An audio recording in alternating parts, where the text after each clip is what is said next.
Oh, this is the introduction to my video and I got a leaf blower going. This is F16. How did I get the background to still be kind of soft? Find out. This is so cool. All right, another wacky, crazy Markus idea. Wait till you see this. This is gonna, you're gonna love this. I haven't even tried it yet. We're gonna be experiencing this both for the first times to see if it works, but it's a crazy idea. I think it should work, so let's try it out. All right, so here's the situation. Let's say you're shooting and it's a bright sunny day as your background, and unless your face is in the sun and you're exposing for your face, the background is gonna be white. It's gonna be like way overexposed, like right now. You can't even see what's back there. So I'm indoors right now. What they do in Hollywood in this situation is, here's a window right here. They put an ND gel on the window. Here's what they are. It's a roll. It's basically window tint, and it comes in different ND neutral density strengths. This is and it's 4 feet wide. This is 0.3 ND. This is a 0.6 ND, and this is a 0.9 ND. Let's try this one. This is by Roscoe. I'll put the links down below. Now again, this is only for windows. This is a 0.9 neutral density gel stuck to a window. It's really cool. Now this is not my crazy idea. I just want to show you what they do in Hollywood for interiors when you're in a diner, a cafe, a house, or something like that, and you want to see the background. So it's still a little bit light, so let's add a 0.3 to that. So this is a 0.9 with a 0.3. It's pretty good. I think this is just about right. Maybe I could add just a tiny bit more, but you get the idea. So this is neutral density gel stuck to a window. You're indoors, it's quiet, and this is what Hollywood does. I've actually done this a bunch of times in videos I've done in the past. I've taken this stuff with me on vacation, and I stuck it to the sliding glass door in the hotel room because the outside was beautiful. It was a beautiful tropical background, and I did my talks. I did probably 20 different videos while I was on vacation from inside the hotel room with neutral density gel stuck to the sliding glass door from the hotel. So that turned out pretty good. Now, I'm indoors, and I was indoors at the hotel, which is great because it's nice and quiet, and that's all well and good. But what if you're outside? You can't really use an ND gel because the wind's gonna make it go like that, and you're gonna see reflections crinkling. So you can see it and you can hear it. So you can't use that. Now, before somebody says, well, why don't you just slap an ND filter on the lens? Well, this is what you get. The background's nicely exposed, but your face is dark. Now, yeah, you could put light on your face, which I've done, but it takes massive amount of super white, hot, blazing light to expose your face properly, like this. But I'm blinded. I can't see. The lights are so bright, it's hurting my eyes. So this is not really a practical way of doing it. It looks good, and I've done this in a lot of videos, but, oh, man, that's too bright. All right, so the challenge is to have something that doesn't crinkle, that lets wind through so it doesn't go like that.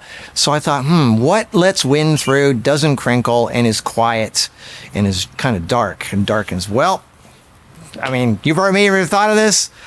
I thought of fly screen. All right, this is a dark, it's especially black fly screen. So you can double it up. So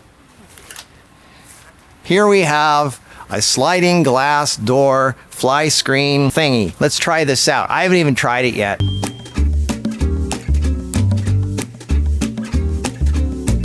All right, so now I've got a sliding glass door fly screen behind me. It's not dark enough, but it's a starting point. So I bought, being as the inquisitive person that I am, I bought giant rolls of fly screen from 3 different companies to see, you know, there's different densities, different brands. We're just going to temporarily hand hold a couple of them behind me just to see what the difference is. There's the first one. That's the second one. That's the third one. So what I'm going to do is I'm just going to drape these over top, and each layer should make it darker and darker. All right, so the background is getting dark enough now, but you're starting to see what's called a moire pattern effect. It's when you have crisscrossing of very fine patterns in a camera that does not have an anti-aliasing filter. This is what starts to happen. You start to see this funky design, but I'm going to try to work on that. So the way you get rid of the pattern is several ways. One is you have a camera that has an anti-aliasing filter, which purposely blurs the image a bit to take care of stuff like this. Or you have a long lens that has a very shallow depth of field, and you can put something out of focus that's right behind you. Or you move this thing a little bit further back. So let's try moving this back a little bit. It's getting a little better. This is a 50 millimeter 1.4. What we need is a long lens with a really shallow depth field. Let's do a 70 to 200 and see what that does. Okay, this is a 200 millimeter. You can still kind of see the wavy dark lines back there, but I'm determined. This is the 200 millimeter with only one layer of fly screen. This is just the screen itself with the frame. I don't have it doubled up. It seems when you double it up or triple it up, that's when you start getting the weird funky patterns.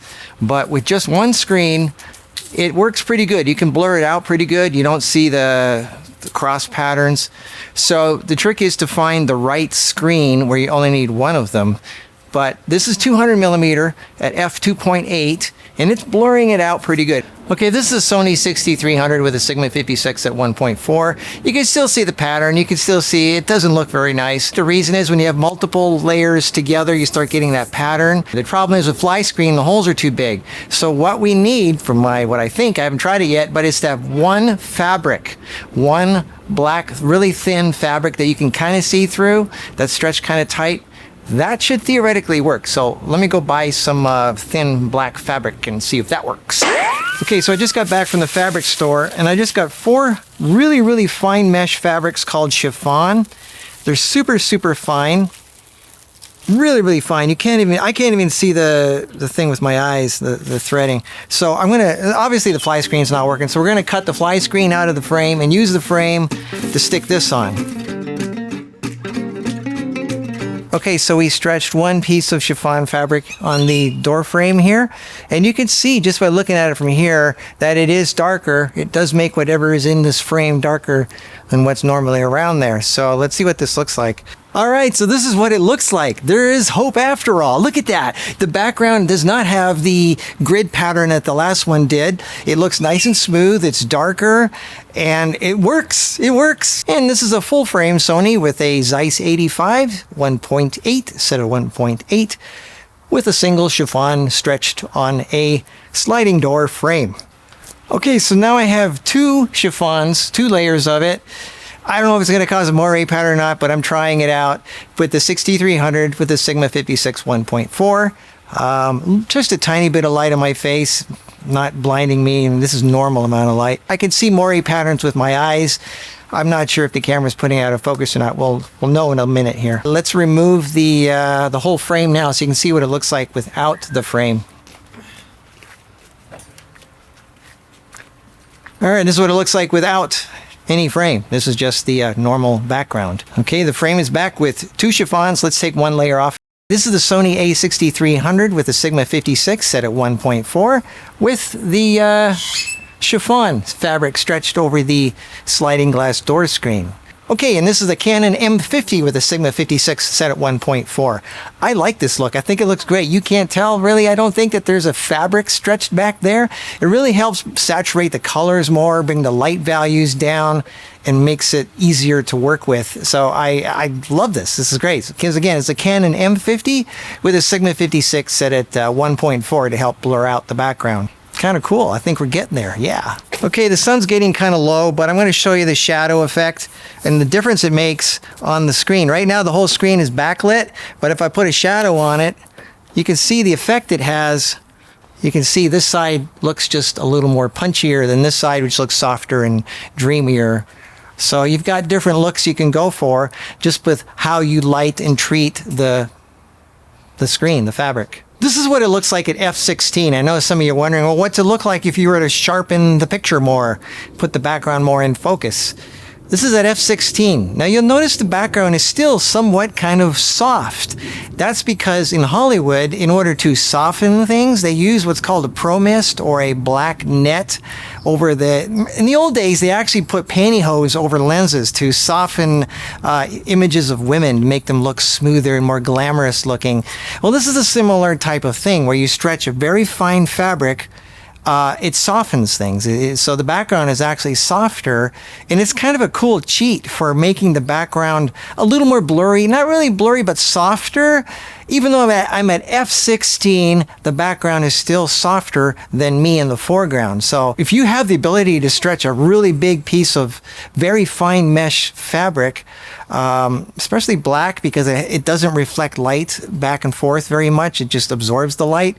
So this is actually a good way of softening the background, as well as making it darker and making the colors a little bit more saturated or muted. If you have used white or blue or whatever, you can actually use colored. Well, anyway, you get it. You know what I'm talking about. Also in Hollywood, one way they get a volume or distance separation is they fog up the room. They fog up the environment. So you have like this haze. It makes the foreground contrastier and the background less contrasty. Well, that's what I'm getting right now. It's almost like I have a fog machine, a haze in the air. So the background, it kind of looks almost fake, but this is something they do in Hollywood for giving you separation. So this is another thing to keep in mind. If you have a big net behind you and you backlight it, it's the similar kind of effect as if you fog up a room. If you have smoke detectors that just can't handle fog, this might be something to consider. So again, the netting can really help soften the background. Really cool. Put more attention on the foreground. So again, this is f16. So I'm going to come back in the morning when the light is all super bright again back here, and I'm going to use the chiffon to see what that looks like, and I'll use the really dark chiffon too. So I'll see you in a few seconds, which will be actually the next day for me.